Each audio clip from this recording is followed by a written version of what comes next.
Au 30 rue Laumont, dans le 5e arrondissement de Paris, une communauté de prêtres et de frères est confinée comme tout le monde.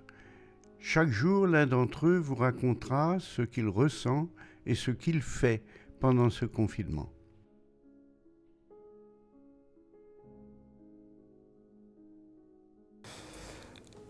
Le confinement m'a pris un peu de court, comme je crois chacun.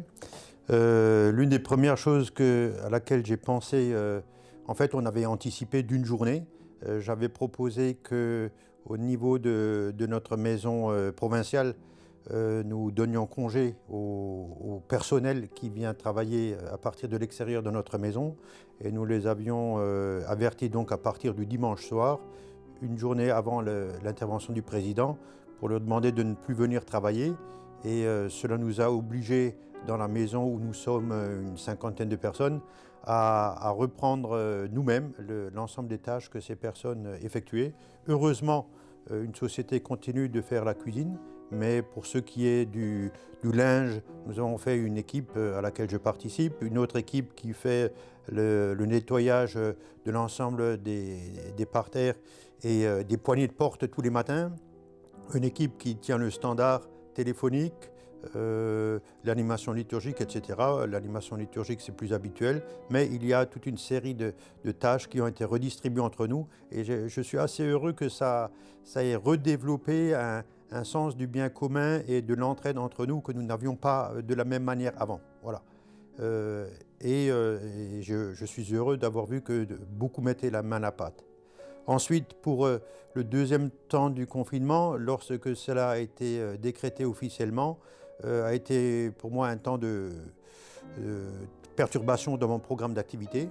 J'ai dû suspendre des visites de communautés que je voulais faire, des réunions sont tombées à l'eau, et puis surtout la première semaine où j'ai dû perdre entre 2 et 3 kilos rien qu'à cause des tensions nerveuses, il a fallu, avec mes assistants, faire le lien avec l'ensemble des communautés de la province, dont j'ai la responsabilité, voir que les gestes barrières et toutes les vigilances et attitudes de prudence soient respectés.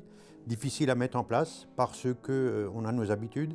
Je trouve que plus les confrères sont âgés, plus ils ont du mal à changer quelque chose de leur quotidien. Dieu soit loué, jusque-là, nous n'avons pas eu de mauvaises nouvelles de la part des communautés par rapport au coronavirus. Nous avons déploré un décès d'un confrère cette semaine, 81 ans, pour des raisons de cancer, qui repose en paix, mais c'est aussi une signification différente. Là, ce n'est pas lié à la crise actuelle, même si nous aurions aimé l'accompagner de manière plus proche et qu'il était un peu seul dans son temps d'hôpital à la fin.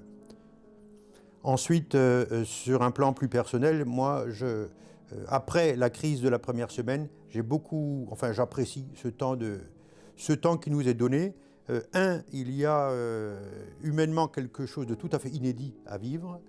Et deux, cela me permet de me replonger dans un certain nombre de registres de ma vie religieuse qui passent parfois au second plan lorsque je suis pris dans le tourbillon des activités et des services. Et ça veut dire plus de temps pour la prière, pour de la lecture, pour de la rencontre des confrères de manière gratuite, pour du silence. Et ça, c'est pour moi quelque chose de très heureux.